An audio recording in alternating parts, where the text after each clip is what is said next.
you. Might just start even with a bit of feedback. And I've thoroughly enjoyed this evening and loving the interactions and the opportunity to see you all practicing and using your techniques how it suits you in conversation. So I think that's really valuable from all the wonderful stories I've heard from people over time. And I think, building your community and connections is fundamentally important. And I've just finished a paper at the moment, and it talks about one of the things that's come out that's really important is actually connection and working in support groups and other adults who stutter. So, as someone that has worked with people who stutter for quite a little while now, I'm really passionate about finding out what it is you really would like from treatment from speech pathologists. Really, I think we need to flip the table a little bit and have you telling us what it is you would like from treatment. So that's what I'm here to talk about tonight. David, is it okay if I try and share my screen with a quick Yes. Yep. slide? Is that all Yep. right if I Yep. can pull this up? I'm going to send requests to share. Thank you. All right, let's see if I can do this. Is it going to behave? Can you all see my screen? It's Yep. coming. Yep. Yes, It's coming. If it's I there do now. that, Yes, Mine.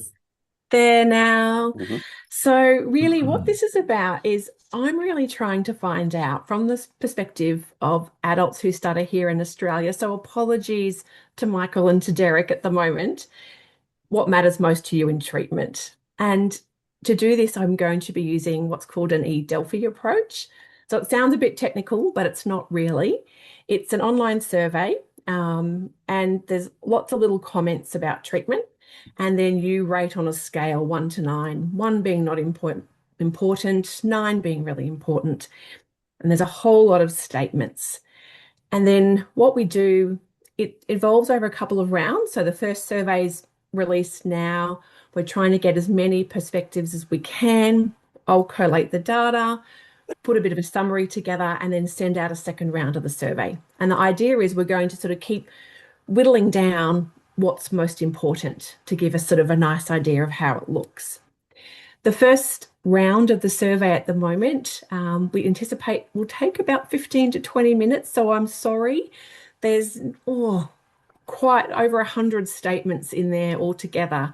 And that's all come from the research I've just done, extracting data from all the literature that I could find about what adults who stutter say is successful in treatment.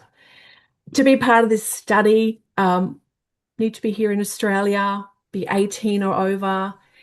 We say persistent developmental stutter, so that's someone that's had their stuttering, from childhood, not from an accident or from, being emotionally unwell.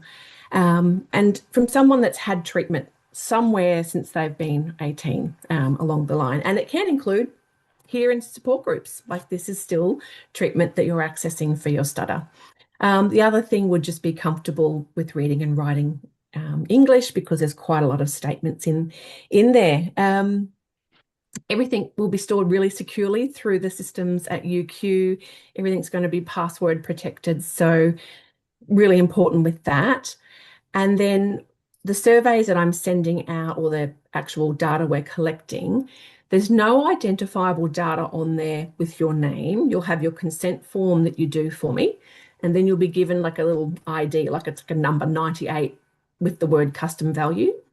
And then you just type that into your surveys for me. So, there's no way anyone can identify you with your data. There's absolutely no pressure to take part, but the more opinions and the more perspectives we can get, I think the richer our data can be. And again, I'm just really wanting to find out from the experts, which are from all your years of experience, what do you think really makes treatment the most successful? And within those little scales that I described, the numbers, in each section, there's actually a little box where you can type your own thoughts and own perspectives. So even if you disagree with everything that's on the scale, write down what you think and feel, because that's where the data is really valuable.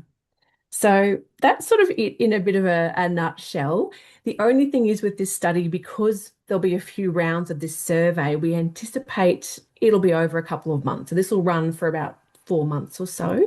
But we're really hoping people, can engage and, so I can, or our team can find out more and, yeah, make sure that what we're doing is meeting what your needs are and collaborating together.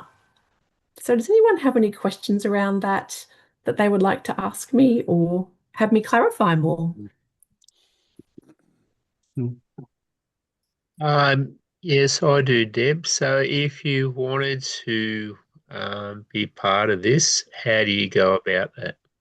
So what I'll do is I've sent through to David some information so he can email that out to you. If any of you are feeling particularly enjoy tech, there's that funny pattern on the screen, the QR code. You can actually just put up your smartphone and just take a photo of the camera up and it will scan the QR code for you. Or David can send you out the information. There's also my emails down the bottom there as well. So you can always email me directly anytime and I can send you the information as well. So yeah, so as I'm also doing this as a PhD student, sorry, I probably should clarify. So I also work under the lovely team here at UQ, which is lovely Dr. Adriana Penman, Dr. Brooke May Whelan, and Dr. Monique Waite. So thanks for your question, Paul. Yeah, no Any, worries. any other questions? No, So, I'll stop sharing. Deb, is it just you who are doing the research, or I just missed I'll some of stop the early sharing. bits? Are you working with another researcher on this? Um, It's a great question, yes. So, as a PhD student, I'm sort of leading the research, but then I have three supervisors with me who are here at the University of Queensland. So, there's Dr. Adriana Penman, who's the head of speech pathology here at UQ, and Dr. Brooke May Whelan and Dr. Monique Waite, who are part of the senior academic team here at UQ. Okay, So, yeah, so there's four of us on the team, but yeah, as part of my keen interest, this is sort of where I'm delving and leading the research.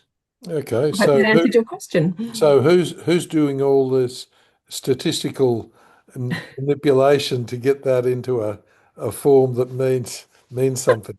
There you. Well done. Me. Well It will done, sit Deb. with me. Great Top question. mark. So it's Mm, really testing the grey matter, can I tell you, Kev? But yeah. it's really interesting and something I'm keen to find out. But then we also do the survey in it's sort of a software through UQ called Qualtrics. And Qualtrics is like a survey design tool. So it Oh actually yeah. helps bring some of that information Yeah. together for me Yeah. as Sure. well. But still Mm. lots of number crunching my end as Okay. well. Yeah. So thank Good you. luck. But Good luck. would really value everyone's input. Like I said, I apologies to Michael and Derek that we're only in Australia at the moment, but you never know. Maybe we'll take it further if we get You some never great know. results Yes, exactly and right. Yeah. see what we can find. So Yeah. thank you for your time, everyone. I can see we've Yeah. gone over, so I Yeah. apologize.